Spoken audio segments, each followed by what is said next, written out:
Assalamualaikum warahmatullahi wabarakatuh. Apa kabar teman-teman? Semoga kalian semua dalam keadaan sehat walafiat, diluaskan rezekinya, dan dilancarkan segala urusan-urusannya. Amin ya rabbal alamin. Nah, pada malam ini gue bakal nyeritain part 2-nya Bedong Mait yang ditulis oleh Bang Agil R. Saputra. Dan buat kalian yang penasaran dengan cerita part 2-nya, tonton video ini sampai habis.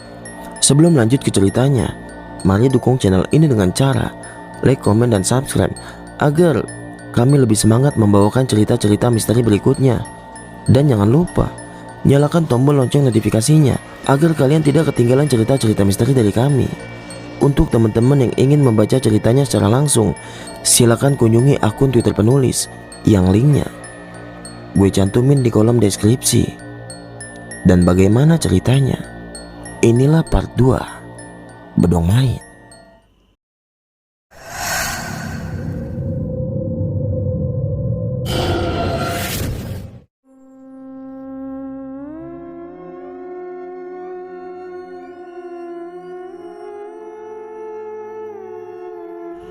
Pagi menjelang, desa Turi gempar. Hampir semua orang bersaksi bahwa semalam mereka melihat hantu Kromoleo. Ternyata hantu pengiring jenazah itu benar-benar mengelilingi desa Turi ini semalam. Tapi ada hal yang ternyata menambah kegemparan waktu itu, yang mana itu adalah kabar kematian satu-satunya sesepuh wanita di desa Turi ini.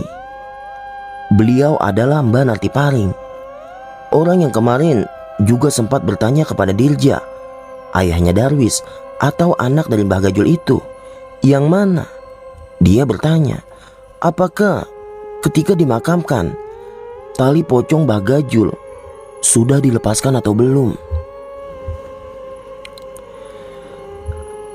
Meninggalnya Mbak Narti ini tampak tak biasa, karena banyak warga yang bilang kalau kemarin beliau terlihat segar bugar saja dan masih tegur sapa di ladang. Hingga salah satu cucunya yang bernama Suranto bersaksi bahwa semalam ia melihat neneknya itu melempari Kromoleo yang melewati depan rumahnya. Saya tidak melihat, hanya mendengar saja dari dalam kamar. Semalam Mbak Putri ngamuk. Rombongan Wilwo, sebutan lain untuk hantu Kromoleo. Mbah Putri memaki-maki sambil melemparinya. Tapi saya tidak berani keluar, ucap Suranto, cucu Mbah Nartiparing itu dalam kesaksiannya.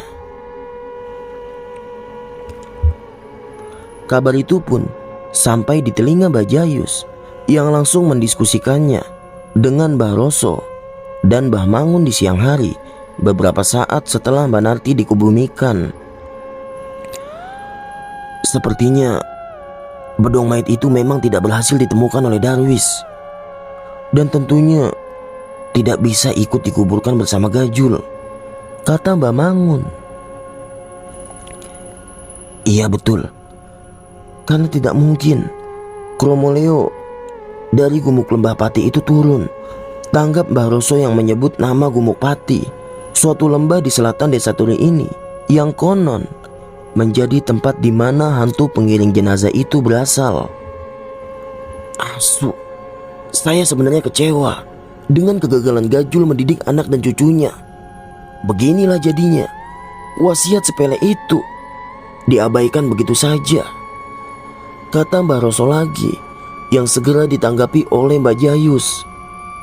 Wes Kang, wes, tidak ada gunanya kita menyalahkan. Yang terpenting sekarang adalah ke rumah Gajul untuk mencari barang itu, ucap Mbah Jayus, yang kali ini disela oleh Mbah Mangun.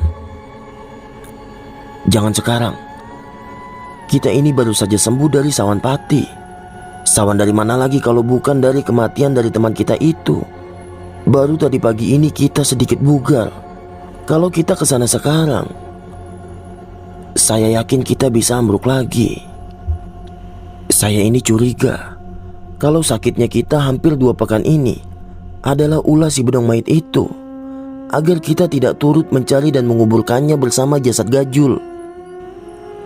Dan sebenarnya kita ini masih beruntung loh. Darwis sempat mengingatkan wasiat itu.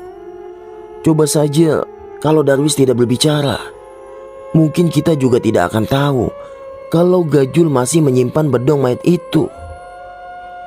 Selama ini kan kita taunya barang itu sudah dilarung toh. Tapi para warga sekarang tetap perlu ditenangkan, kata Mbah Roso beberapa saat setelah itu. Iya, nanti kita ngomong bareng-bareng dengan Pak Carik. Biar dia saja yang mengabarkan kepada warga. Tiga sesepuh itu pun kembali larut dalam obrolan membahas tentang kain rombeng yang mereka sebut bedong mayat itu, dengan opini-opini yang kebanyakan menyudutkan mendiang Mbah Gajul. Menurut mereka, memelihara bedong mayat adalah kebodohan yang disengaja. Memang siapapun yang memilikinya akan membuat jin dan lembut tunduk atas perintahnya. Tapi jika tidak ada penerusnya, inilah yang terjadi. Entitas yang menghuni kain rombeng akan lepas dan bertindak sendiri, seperti mengajak teman serupanya untuk turun mengganggu manusia, bahkan kemungkinan bisa mencelakai. Tapi seandainya Darwis mau, sebenarnya bisa menyelesaikan masalah ini tanpa repot dan membuat kegaduhan. Karena si bedong mayat itu hanya mau tunduk dengan keturunan dari pemilik sebelumnya. Selam Mbah Roso di tengah obrolan yang tak lama kemudian langsung disanggah oleh Mbah Jayus. Jangan-jangan Kang, mau buat apa benda itu di zaman seperti sekarang ini? Lagi pula, apa Darwis mau? Sudah benar Gajul mewasiatkannya agar turut dikuburkan bersama dirinya. Kita teruskan saja apa yang menjadi keinginan Gajul. Iya, benar juga. Tapi seandainya ya, ini hanya berandai-andai saja. Apakah mungkin ini hanya gangguan lembut biasa yang tidak ada hubungannya dengan bedong mayat itu? Alias masih ada kemungkinan kalau barang itu sebenarnya memang benar-benar sudah dilarung oleh Gajul, seperti sepengetahuan kita sebelum ini. Amin. Kalau itu yang terjadi sih, mungkin kita tidak akan terlalu repot. Tapi sebaiknya kita pastikan dulu saja kepada Darwis, apakah dulu Gajul memang pernah benar-benar mewasiatkannya. Sambut Mbah Mangun yang bersamaan dengan kedatangan Mbah Carik dengan tergopoh-gopoh. Weh, kebetulan sekali ini. Baru saja kita mau menemui panjenengan, sambut mereka atas kedatangan Pak Carik, yang dengan ekspresi gelisahnya ia langsung berkata, Mbah Mangun, Mbah Roso, Mbah Jayus, sebetulnya apa sih yang terjadi?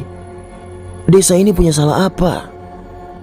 Ucap Pak Carik yang setelah itu bercerita tentang kejadian yang semalam ia alami.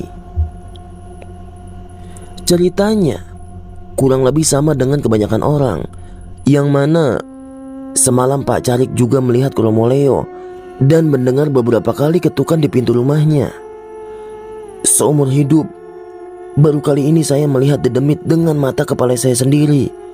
Dan baru kali ini saya baru benar-benar percaya bahwa hantu Kromoleo yang menjadi penunggu Gumuk Pati itu bukan sekedar cerita dongeng masa kecil saya, ucap Pak Carik dengan wajah resahnya. Tiga sesepuh itu tampak sejenak terdiam mendengar cerita dari Pak Carik. Mereka pun kini terlihat saling bertatapan, dan tak lama setelah itu mereka pun mencoba untuk memberi penjelasan. Begini Pak Carik, kami bertiga sudah membicarakannya. Terus bagaimana Mbah?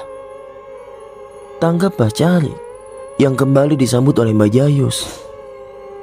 Kalau perkiraan kami benar, sepertinya ketukan dan gangguan lembut itu masih akan terus terjadi di desa ini sampai nanti barang yang menjadi penyebabnya berhasil kita temukan. Nuwun sewu. Barang apa ya Mbah? Tanya Pak Carik lagi. Seperti yang sudah kita ketahui, Mbah Mangun pun menjelaskan kepada Pak Carik perihal kain rombeng wasiat mendiang Mbah Gajul yang harus ikut dikuburkan bersama jasadnya. Yang mana dugaan sementara itulah yang memicu teror ganjil belakangan ini. Kami juga belum bertanya langsung kepada Darwis apakah benda itu sudah benar-benar dikuburkan bersama jasad Kang Gajul. Tapi pendapat pribadi saya, tanda-tanda yang sudah terjadi sepertinya mengarah ke sana. Jelas Mbah Mangun yang tiba-tiba membuat dahi Pak Carik mengernyit karena mengingat sesuatu. Oh, bisa jadi Mbah. Bisa jadi apa? Tanya Mbah Jayus, Mbah Roso dan Mbah Mangun yang juga mengkerutkan alisnya. Saya ingat Mbah, tempo hari beberapa saat sebelum Mbah Gajul dimakamkan, tepatnya ketika rombongan jenazah mulai berjalan menuju makam, Darwis sempat bertanya kepada saya tentang keberadaan panjenengan-panjenengan. Apa mungkin itu ada hubungannya ya Mbah? Jawab Pak Carik yang seketika membuat ketiga sesepuh itu terdiam beberapa saat. Wah, benar ini sepertinya. Sambut Mbah Roso yang kembali disela oleh Pak Carik yang mengajak ketiga sesepuh itu agar menemui Darwis sekarang juga. Nuwun sewu, apa kita ke Darwis saja sekarang? Jangan sekarang Mas. Kami bertiga ini baru saja lepas dari Sawan.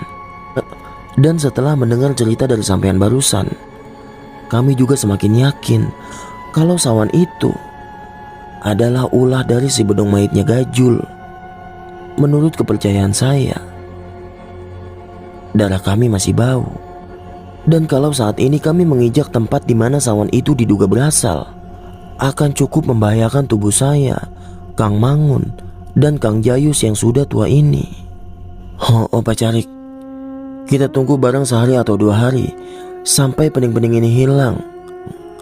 Nah, untuk kalau berkenan, malah jenengan saja dulu yang menemui Darwis dan setelah itu melaporkannya kepada kami, kata Mbah Roso yang ternyata ditolak oleh Pak Carik.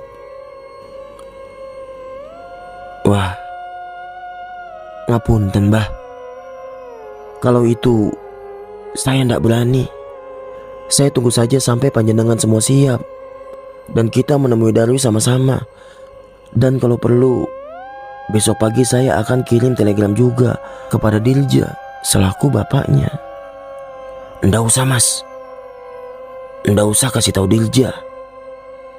Dia tidak akan membantu apa-apa juga. Kalau mempersulit, sepertinya malah iya. Nanti akan ada waktunya satu anak Gajul yang keras kepala itu akan tahu dan percaya, ungkap Baroso yang sepertinya agak menaruh kebencian dengan anak temannya itu. Oh, nggih Mbah. Siap kalau begitu. Dawuh panjenengan, saya manut. Tapi untuk sekarang, apa yang harus kita lakukan? Ketiga sesepuh itu pun sejenak berunding untuk memikirkan penangkal apa yang paling mudah dibuat. Tapi setelah beberapa saat saling bertukar pendapat, Mbah Jayus, Mbah Roso, dan Mbah Mangun tampak tak berhasil menemukannya. Sampai akhirnya tiba-tiba saja ketiga sesepuh itu saling menatap yang sepertinya memikirkan sesuatu yang sama dalam otaknya. Mbah Roso menggelengkan kepalanya seakan paham dengan pikiran kedua temannya itu. Begitu pula dengan Mbah Jayus yang tiba-tiba berkata, Jangan kalau itu, kata Mbah Jayus tiba-tiba yang segera ditimpal oleh Mbah Mangun. Sampean masih nyimpan toh? Pak Carik cuma menatap kebingungan. Dia sama sekali gak paham tentang perangai aneh kakek-kakek yang ada di depannya itu. Sampai Mbah Mangun pun kembali berkata, satu-satunya yang bisa sedikit menyamai bedong mait, ya hanya tali mait, kata Mbah Mangun, yang seketika membuat Pak Carik semakin bertanya-tanya. Apa-apaan ini? Batin Pak Carik yang mendengar ucapan yang semakin ngelantur itu. Sementara Mbak Roso dan Mbak Jayus tampak menanggapi kata Mbah Mangun dengan pasrah, karena sepertinya hanya benda itulah yang saat ini bisa sedikit memperbaiki keadaan. Oh benar, memang saya masih menyimpannya, kata Mbak Roso. Pak Carik hanya bisa berprasangka kalau sepertinya ketiga sesepuh itu hendak sedang memaksakan diri untuk melakukan hal yang sebenarnya tidak ingin mereka lakukan. Hingga fakta baru pun terkuak, yang mana fakta itu adalah perihal Mbah Mangun, Mbah Roso, dan Mbah Jayus yang ternyata memiliki tali mait. Berbeda dengan tali pocong yang mengikat bagian atas kepala jenazah, tali mait ini adalah tali yang mengikat bagian lain selain kepala dari jenazah yang sudah dikafani. Tapi, apakah barang yang sudah puluhan tahun itu kita kubur masih utuh? Tanya Mbah Jayus, yang dijawab oleh Mbah Mangun. Yang penting, kita masih ingat di mana kita menguburnya. Lagi pula, barang itu kan di dalam peti, pastilah masih utuh. Pak Carik cuma bisa ternganga mendengar pembicaraan tak lazim dari ketiga sesepuh di desa itu. Hingga Baroso pun berpesan kepadanya agar merahasiakan hal ini. Gini Mas Carik, pokoknya jenengan diam saja ya. Jangan bilang siapa-siapa tentang bedong mait Kang Gajul. Begitu juga dengan benda yang barusan kami bicarakan. Enggak Mbah, siap laksanakan. Terus bagaimana ini jalan keluarnya? Paling tidak untuk menenangkan orang-orang. Soalnya saya kesini ini juga atas kemauan dari banyak warga yang ketakutan. Sudah Mas, katakan sama warga sedang diurus oleh para tetua. Paling tidak nanti malam jenengan kesini lagi ya. Kami akan berikan 3 tali mait itu untuk dikuburkan di gapura perbatasan desa dan ambang pintu jalan Lembah Pati, ucap Mbah Mangun. Waduh, kalau saya yang melakukannya sendiri, saya tidak berani Mbah. Ngapunten, apa saya boleh mengajak orang lain? Boleh Mas. Yang terpenting, orang lain jangan sampai tahu kalau itu adalah tali mait kepunyaan kami. Nggih Mbah, siap. Tapi apakah ini manjur Mbah? Manjur Mas, tenang saja. Paling tidak tali mait itu bisa meredamnya sampai bedong mait itu ditemukan. Sudah, sekarang panjenengan kabari warga saja. Sementara kami akan mulai mempersiapkannya. Pak Carik pun pamit. Dan sore itu juga ketiga sesepuh itu langsung bergegas menuju belakang rumahnya masing-masing, sembari membawa cangkul kecil untuk menggali tali mayat yang sudah mereka kuburkan puluhan tahun itu. Ketiga pria senja itu mulai menggali di pekarangan belakang rumah mereka masing-masing. Beruntung ingatan kakek-kakek itu masih tajam, sehingga cucukan paculnya langsung berada tepat di titik di mana barang terlarang itu dikuburkan. Singkatnya, setelah daya dan upaya dengan napas-napas tuanya, tali mayit yang harusnya sudah mereka lupakan itu akhirnya mereka pungut lagi dalam galian yang untungnya tidak terlalu dalam. Terjadi momen yang sama, tapi di 3 tempat yang berbeda, yang mana Mbah Jayus, Mbah Roso dan Mbah Mangun sama-sama memohon ampunan kepada Tuhan dan meminta maaf dengan menyebutkan nama seseorang. "Ampun Gusti Pangeran, permisi, dan mohon maaf. Kekal di surga untuk almarhumah Ibu Mawarti Suketi." Begitulah kata yang sama-sama mereka ucapkan sembari mengangkat barang itu dari dalam tanah, yang mana nama perempuan yang mereka sebut itu ternyata adalah nama dari jenazah yang tali maitnya 50 tahun mereka curi.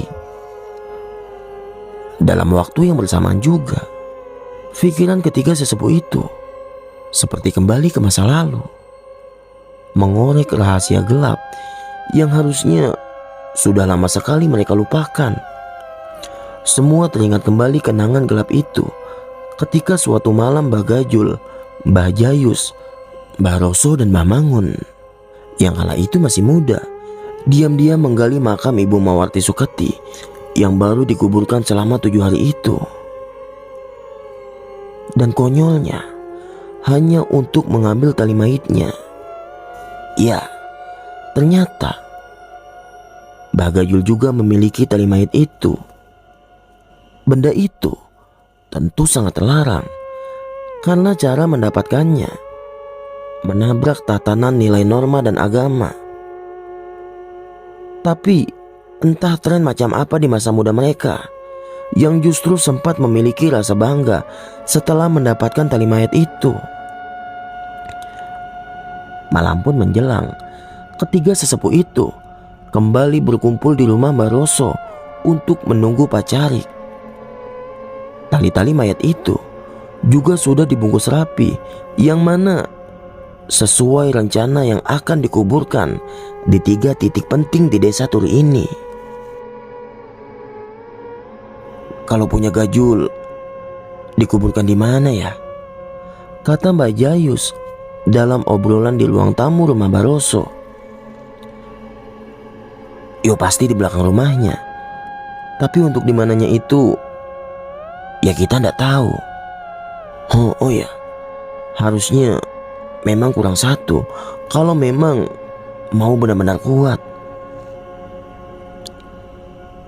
"Halah, Mbok Uwes toh. Ini saja kita sudah terpaksa. Semoga jasa ini cukup bisa meredam. Saya tahu kalau kita ini sebenarnya nggak mau, karena tidak bisa kita bantah. Barang ini adalah dosa besar. Semoga saja ini menjadi penebusan dosa kita." Tambah Mbah Mangun, yang mana kebetulan bersamaan dengan itu datanglah Pak Carik, yang waktu itu dia datang berdua dengan Pak Parmin, sang penggali kubur. "Waalaikumsalam. Wih, monggo masuk." "Enggak Mbah, kami hanya berdua. Para warga juga sudah saya kabarkan. Pokoknya mereka pasrah memberi kuasa penuh untuk meminta tolong kepada panjenengan. Untuk sejenak mereka semua berbahasa basi, dan setelah itu masuklah mereka ke dalam inti rencana malam ini, yang mana sesuai agenda yang tadi sore Mbah Mangun katakan. Sekarang Pak Carik dan Parmin diperintahkan untuk mengubur ketiga bungkusan hitam yang berisi tali mayit itu di 3 titik tempat di desa Turi ini, yaitu di Gapura, perbatasan desa Turi dan desa sebelah, dan di ambang pintu jalan setapak menuju Lembah Pati. Menit pun berganti jam dengan malam yang kini sudah semakin larut. Para sesepuh desa berada di rumahnya masing-masing. Detik ini mereka masih terjaga, berharap tali mayit yang sudah tertanam di 3 titik itu benar-benar bisa bekerja untuk menghalau para lelembut yang kuat yang telah digerakkan oleh jin bedong mayit milik mendiang Mbah Gajul. Masih di malam yang sama, di rumah Mbah Mangun, tampak wajahnya rasa gelisah. Berulang kali ia juga terlihat keluar masuk dari rumahnya, yang mana itu Mbah Mangun lakukan untuk melihat keadaan sekitar Gapura desa Turi yang kebetulan cukup terlihat jelas dari teras rumahnya. "Sudah Pak, jenengan itu tidur saja. Sudah malam ini loh, malah warawiri gak jelas. Bentar Bune, cuma mau memastikan saja apakah mereka benar-benar bisa tertahan. Alah, demit kok ditunggui. Ini sudah jam 12 malam loh. Sudah Bune, kalau sampean ngantuk, tidur saja duluan. Hah? Gak mau ah. Sampean ini gak ngerti apa kalau saya ini takut. Sudah Bune, dengar gak? Dengar apa sih Pak? Jangan aku takuti loh. Itu loh, ada suara rame-rame di luar. Dan benar aja, samar namun jelas terdengar di telinga Mbah Mangun dan istrinya. Suatu riuh keramaian yang tidak bisa dijelaskan. Sumbernya tak jauh dari depan rumahnya, dan patut diduga itu pasti berasal dari sekitar gapura yang jaraknya tidak sampai 100 meter dari rumah Mbah Mangun itu. Mbah Mangun sebenarnya pengen segera keluar untuk memeriksanya, tapi dicegah oleh istrinya, Mbah Sulami. Mbok sudah toh Pak, ndak usah dilihat. Mbah Mangun gagal keluar dari rumahnya, tapi mereka juga tak segera beranjak dan malah masih mencermati suara riuh ganjil itu dari ruang tamu. Hingga beberapa saat kemudian, secara perlahan suara riuh ramai itu seperti semakin mendekat di pendengaran mereka. Kok makin jelas ya? Sudah toh Pak, kita masuk saja ke kamar. Sebentar Bune, ini kalau sampai berhenti di depan rumah, kita bisa celaka. Terus mau gimana sih? Sudah Bune, sampean tak antar masuk saja. Mbah Mangun malah pergi meninggalkan istrinya dan sembari menenteng sapu gerang atau sapu lidi. Dan benar dugaannya, karena dia yang waktu itu baru aja keluar dari rumahnya, segera diperlihatkan oleh pemandangan ganjil. Astagfirullah, kata Mbah Mangun yang waktu itu masih berdiri di lantai teras rumahnya. Ngelihat itu, Mbah Mangun cuma bisa berzikir di dalam hatinya sembari meremas sapu lidi di genggaman tangannya untuk menata dan mengumpulkan keberaniannya. Sebenarnya Mbah Mangun sudah terbiasa melihat lelembut atau sejenisnya, tapi kali ini sepertinya yang tampak di matanya sudah di luar dari kebiasaannya. Karena pemandangan ganjil itu sangat nyata dan tidak hanya satu, tapi berupa gerombolan lembut berbaju putih yang tampak tinggal beberapa meter lagi dan akan benar-benar sampai di depan rumahnya.